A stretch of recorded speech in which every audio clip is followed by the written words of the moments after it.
கோவிந்தரிடம் 1008 கேள்விகள். கேள்வி 16. மகிழ்ச்சியின் இரகசியம் உலகளாவிய ஆய்வுகள் சொல்வது என்ன? குரு கோவிந்தரின் பதில்கள். மகிழ்ச்சி என்பது மனித வாழ்வின் அடிப்படை குறிக்கோள்களில் ஒன்று. ஆனாலும் மகிழ்ச்சி என்றால் என்ன, அதை எப்படி அடைவது என்பது குறித்த கேள்விகள் காலங்காலமாக இருந்து வருகின்றன. உலகளாவிய ஆய்வுகள் மகிழ்ச்சிக்கு காரணமாக அமையும் சில முக்கிய கூறுகளை அடையாளம் கண்டுள்ளன. அவற்றை பற்றி இப்போது விரிவாக பார்ப்போம். மூளையின் செயல்பாடு. மகிழ்ச்சிக்கும் மூளையின் செயல்பாட்டிற்கும் இடையே ஆழமான தொடர்பு உள்ளது. டோபமின், செரோட்டோனின், ஆக்சிடோசின் போன்ற ஹார்மோன்கள் மகிழ்ச்சி உணர்வை உருவாக்குவதில் முக்கிய பங்காற்றுகின்றன.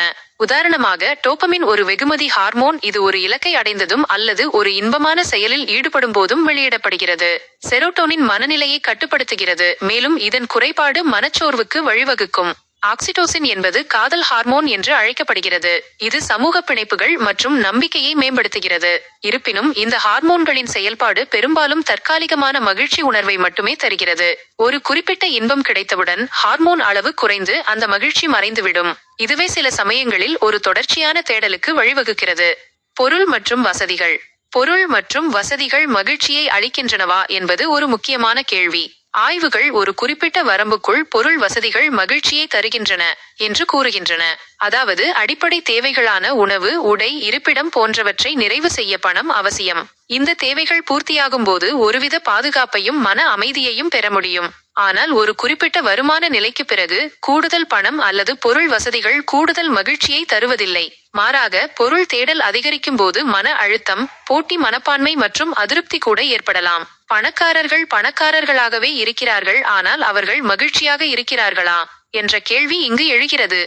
மனித உறவுகள். மனித உறவுகளின் முக்கியத்துவத்தை எந்த ஆய்வும் மறுப்பதில்லை. அன்பு, ஆதரவு, புரிதல் மற்றும் வலுவான சமூக தொடர்புகள் மகிழ்ச்சியான வாழ்விற்கு அத்தியாவசியமானவை. குடும்ப உறவுகள், நண்பர்கள் மற்றும் சமூக வலைப்பின்னல்கள் தனிநபர்களின் மன நிம்மதிக்கும் ஒட்டுமொத்த நல்வாழ்வுக்கும் பெரிதும் உதவுகின்றன.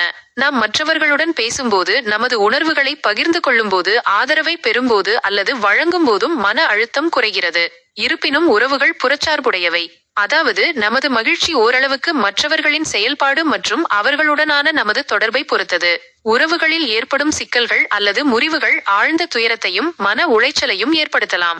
ஆன்மீகம். ஆன்மீக பயிற்சி, மதம் சார்ந்த நம்பிக்கை அல்லது ஒரு உயர்ந்த நோக்கத்திற்கான தேடல் ஆகியவை மகிழ்ச்சிக்கு வழிவகுக்கும் என்று பல ஆய்வுகள் காட்டுகின்றன.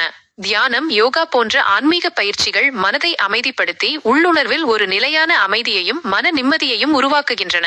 இது வெளிப்புற சூழ்நிலைகளை பொருட்படுத்தாமல் ஒரு நபரின் உள் அமைதியை மேம்படுத்துகிறது. ஆன்மீகம் ஒரு தனிநபருக்கு அர்த்தத்தையும் நோக்கத்தையும் நம்பிக்கையையும் அளிக்கிறது. இது சவாலான காலங்களில் கூட உறுதுணையாக இருக்கும். ஆனால் ஆன்மீகம் என்பது ஒரே இரவில் அடையக்கூடிய ஒரு நிலை அல்ல. மாறாக, வாழ்நாள் முழுவதும் தொடரும் ஒரு பயணம். இது தனிநபர்களின் நம்பிக்கைகள் மற்றும் வாழ்க்கை முறையை பொறுத்தது. இந்த ஆய்வுகள் அனைத்தும் மகிழ்ச்சி என்பது ஒரு ஒற்றை காரணியால் தீர்மானிக்கப்படுவதில்லை என்பதை காட்டுகின்றன.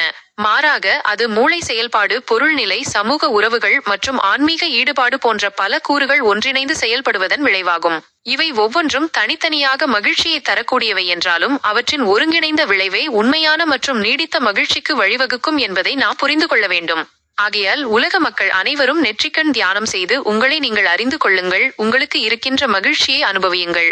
உங்கள் குரு கோவிந்தர். சந்தோஷம்.